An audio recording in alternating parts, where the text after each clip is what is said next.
Chapter 9. Now in the 12th month, that is the month Adar, on the 13th day of the same, when the king's commandment and his decree drew near to be put in execution, in the day that the enemies of the Jews hoped to have power over them, though it was turned to the contrary, that the Jews had rule over them that hated them, the Jews gathered themselves together in their cities throughout all the provinces of the king Ahasuerus, to lay hand on such as sought their hurt. And no man could withstand them, for the fear of them fell upon all people. And all the rulers of the provinces, and the lieutenants, and the deputies, and officers of the king helped the Jews, because the fear of Mordecai fell upon them. For Mordecai was great in the king's house, and his fame went out throughout all the provinces. For this man Mordecai waxed greater and greater. Thus the Jews smote all their enemies with the stroke of the sword, and slaughter and destruction, and did what they would unto those that hated them. And in Shushan the palace the Jews slew and destroyed 500 men. And Parshandatha, and Dalphon, and Aspatha, and Poratha, and Adalia, and Aridatha, and Parmashta, and Arisai, and Aradai, and Bajezatha, the 10 sons of Haman the son of Hammedatha, the enemy of the Jews, slew they. But on the spoil laid they not their hand. On that day the number of those that were slain in Shushan the palace was brought before the king. And the king said unto Esther the queen, The Jews have slain and destroyed 500 men in Shushan the palace, and the 10 sons of Haman. What have they done in the rest of the king's provinces? Now what is thy petition, and it shall be granted thee? Or what is thy request further, and it shall be done?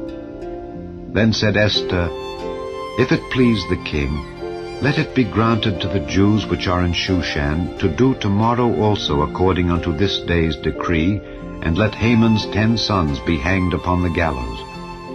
And the king commanded it so to be done.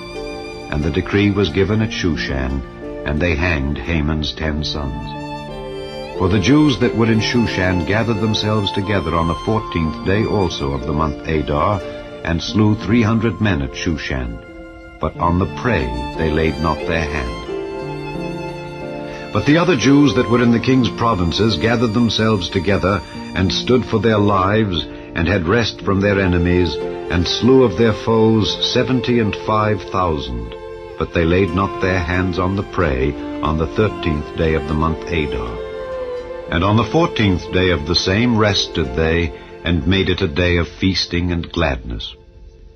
But the Jews that were at Shushan assembled together on the 13th day thereof, and on the 14th thereof, and on the 15th day of the same they rested, and made it a day of feasting and gladness. Therefore the Jews of the villages that dwelt in the unwalled towns made the 14th day of the month Adar a day of gladness and feasting, and a good day, and of sending portions one to another.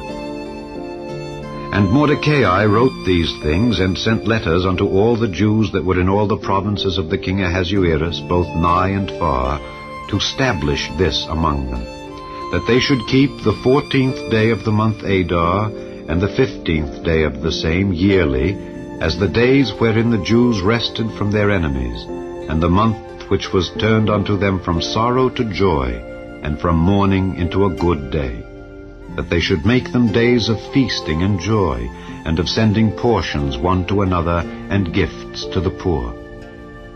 And the Jews undertook to do as they had begun, and as Mordecai had written unto them. Because Haman the son of Hammedatha the Agagite, the enemy of all the Jews, had devised against the Jews to destroy them, and had cast poor, that is, the lot, to consume them, and to destroy them. But when Esther came before the king, he commanded by letters that his wicked device which he devised against the Jews should return upon his own head, and that he and his sons should be hanged on the gallows.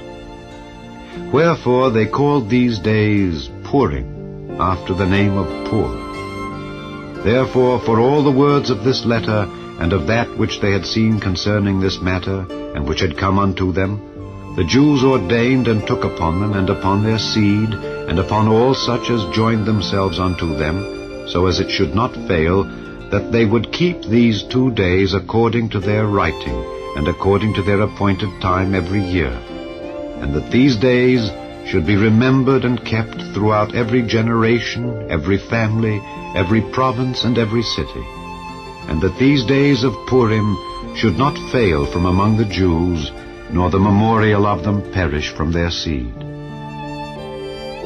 Then Esther the queen, the daughter of Abihail, and Mordecai the Jew, wrote with all authority to confirm this second letter of Purim.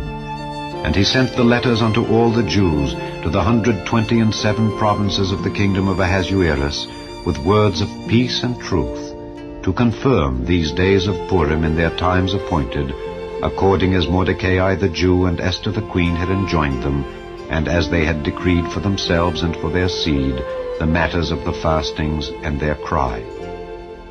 And the decree of Esther confirmed these matters of Purim, and it was written in the book.